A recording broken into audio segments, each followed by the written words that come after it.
वहीं अमित शाह के दौरे को लेकर महबूबा मुफ्ती ने कहा कि शाह के दौरे को लेकर लोगों में काफी आशंकाएं हैं। मुफ्ती ने कहा कि बीजेपी के प्रॉक्सी उम्मीदवारों को जिताने की कोशिश की जा सकती है।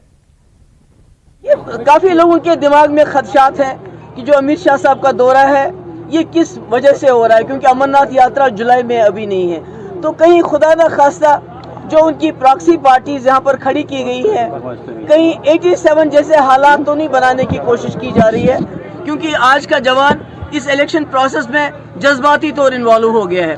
अगर दोबारा 87 जैसी कोई हरकत की गई यहाँ पर, मुझे लगता है उसके नताइज इससे भी ज्यादा खतरनाक हो सकते हैं। ये बहुत अच्छी बात है कि पत्थर के बगैर बंदूक के बजाय वो अपने वोट का इस्तेमाल करना चाहते हैं एक जमहूरी निज़ाम में पुरअमन तरीके से, और मैं उम्मीद करती हूँ गवर्नमेंट ऑफ इंडिया इसमें किसी किस्म की मुदाखलत नहीं करेगी, यहाँ 87 जैसे हालात नहीं बनाएगी जिसकी वजह से यहाँ बंदूक आए और हमारे हज़ारों लोग शहीद हो गए और अरबों खरबों रुपए का नुकसान हुआ। मैं उम्मीद करती हूँ इन नौजवानों के जज्बातों की कदर की जाएगी।